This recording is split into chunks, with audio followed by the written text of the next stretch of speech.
আজকে বিকালে একটু ঝাল ঝাল ম্যাগি খেতে ইচ্ছা করছিল, তাই সোনালীকে বললাম ফটাফট একটু ঝাল ঝাল ম্যাগি বানিয়ে ফেলে। তো চলো দেখা যাক বন্ধুরা আজকে কিভাবে বানাচ্ছে ম্যাগিটি। নাও তো সোনালী। চলো তাহলে কড়াইটা গরম হলে একটু সরষের তেল দিয়ে নেবো।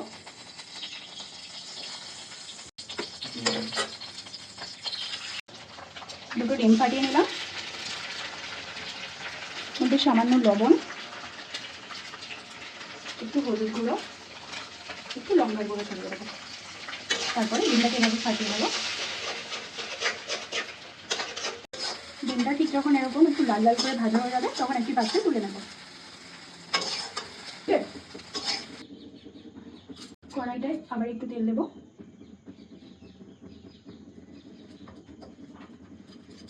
সামান্য একটু হলুদ গুঁড়ো দিয়ে দেবো যাতে না ছিটকায় তেলটা।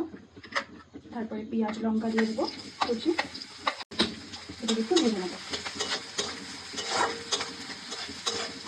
পেঁয়াজটাকে একটু লাল লাল করে ভেজে নেবো। পেঁয়াজ লঙ্কাটা একটু লাল লাল করে ভাজা হয়ে গেলে টমেটো কুচি দিয়ে দেবো। পরে হালকা লবণ দেবো, কারণ ম্যাগি মশলাতে লবণ থাকে, তার জন্য বেশি দিতে হবে না। একটু হলুদ গুঁড়ো, একটু লঙ্কার গুঁড়ো,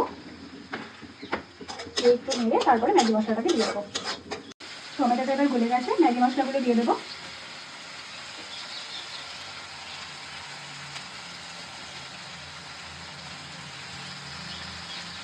এদিকে একটু নাড়িয়ে নেবো, ভেজে রাখা ডিমগুলিকে দিয়ে দেবো। এবার সব কিছু মিশিয়ে নেবো একসঙ্গে, ম্যাগিগুলিকে দিয়ে দেবো ভেঙে।